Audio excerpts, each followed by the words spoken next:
Olá, povo amado de Deus, paz e bem. Esse é o nosso encontro, o Evangelho de hoje ensina. Temos a graça de nos reunir aqui mais uma vez para juntos meditar a palavra do Senhor. Essa palavra que nos cura, que nos salva e que nos liberta. Eu quero agradecer a você que é missionário, que é missionária junto comigo. Você que todos os dias, além de assistir, de comentar, você também compartilha essa boa notícia que é o Evangelho do Senhor.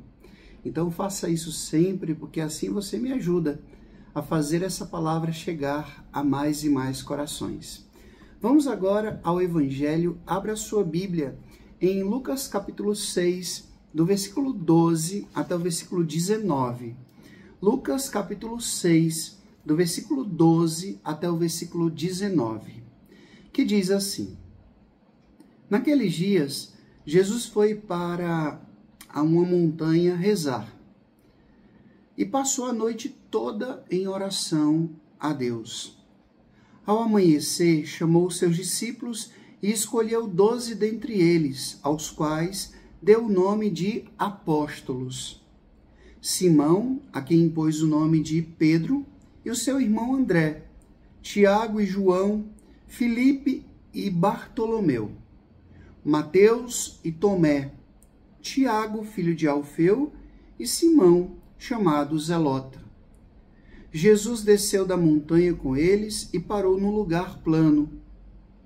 Ali estavam muitos dos seus discípulos e grande multidão de gente de toda a Judéia e de Jerusalém, do litoral de Tiro e Sidônia.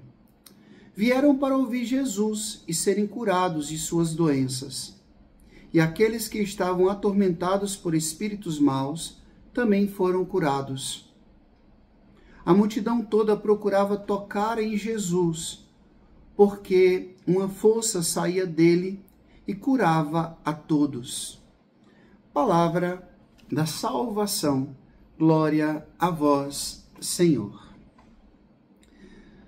Povo amado de Deus, hoje nós escutamos esse relato tão forte, tão bonito, da vida pública, da vida missionária de nosso Senhor Jesus Cristo. A primeira coisa a dizer é: Jesus, ele se encarnou, ele veio à Terra com uma missão muito clara, com uma missão muito específica. Jesus não veio fazer um passeio, Jesus não veio fazer um piquenique, Jesus não veio dar uma volta aqui. Não. Jesus veio à Terra com a missão de nos salvar, de nos redimir. São João diz: Deus amou tanto o mundo que nos deu o seu Filho para que todo que nele crê tenha a vida eterna. Então, a razão da encarnação é a minha salvação, é a sua salvação. Salvação do poder do mal, salvação do poder do pecado. Então, quando Jesus se encarnou e ele assumiu a sua missão, depois de passar aqueles 40 dias no deserto, depois de ser batizado por João, Jesus então começa a sua missão. E uma das coisas mais interessantes desse evangelho de hoje é que como Jesus começa a sua missão. Diz aqui, primeiro versículo, Jesus foi à montanha para rezar. Exatamente. Jesus foi, antes de tudo, rezar. E é muito interessante a gente ouvir isso, porque tem muitas pessoas que dizem assim: eu rezo quando eu tenho vontade. Eu vou na missa quando eu tenho vontade. Eu vou no grupo de oração quando eu tenho vontade. Gente, não. A oração não é por gosto, a oração é por amor. Eu tenho que rezar quando eu estiver com vontade e também quando eu estiver sem vontade. Por quê? Porque a oração, como diz o Padre Pio, é o oxigênio da alma.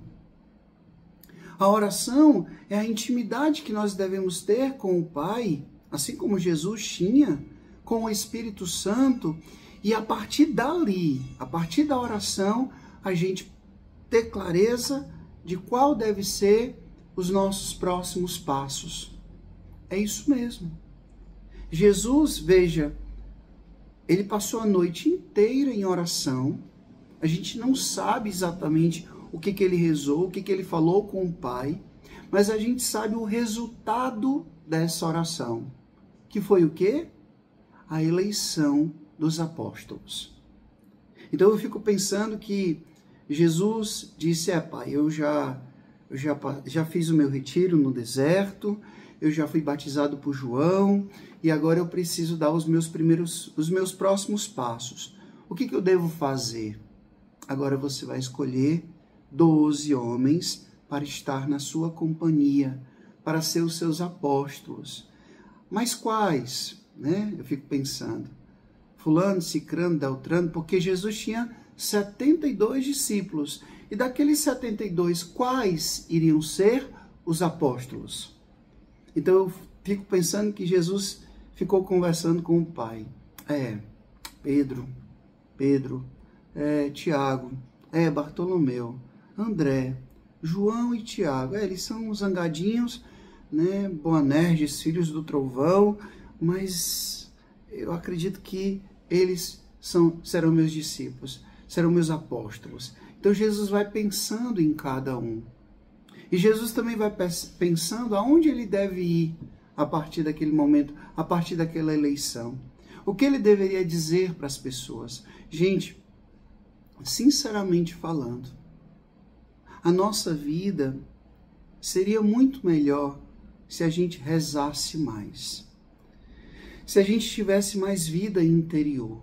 Eu encontro muitas pessoas, infelizmente, às vezes até pessoas da igreja, desorientadas. Pessoas que não sabem discernir, às vezes, entre o que é bom e o que é mal. Ainda mais entre o que é bom e o que é melhor. Às vezes, tem até a missão de conduzir outras pessoas, mas não sabe bem o que vai fazer, o que deve fazer. E aí Jesus disse, pode um cego guiar outro cego?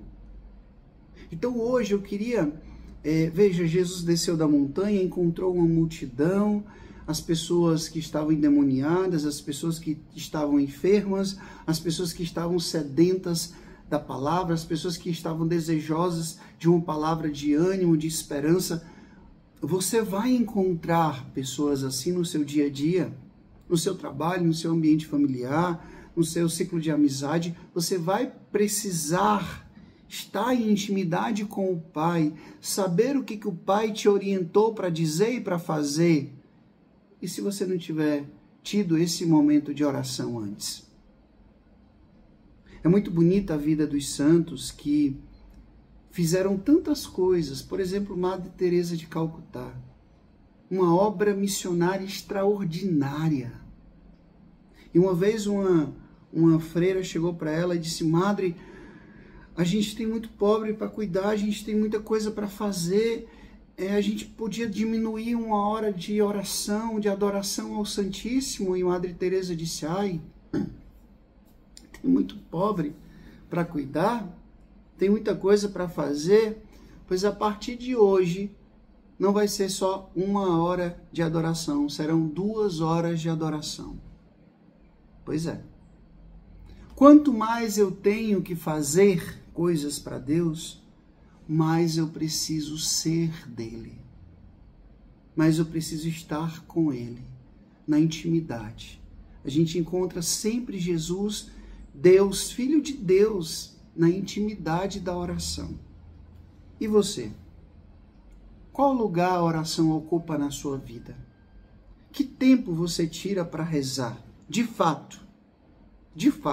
Não é assim, de qualquer jeito. Eu estou indo no carro, eu estou fazendo minhas coisas na cozinha, estou ali, eu fico rezando. Tudo bem, você pode ficar rezando mentalmente, mas aquele tempo exclusivo para rezar, para falar com Jesus, para falar com o Pai, para falar com o Espírito Santo. Você tem priorizado? Você tem rezado para valer ou não? Veja, Jesus aqui, antes de tudo, ele passou a noite em oração, em intimidade com o Pai. O Senhor esteja convosco, Ele está no meio de nós. Que Deus Todo-Poderoso vos abençoe. Ele que é Pai, Filho e Espírito Santo. Deus os deu o céu, paz e bem. Até amanhã, se Deus quiser.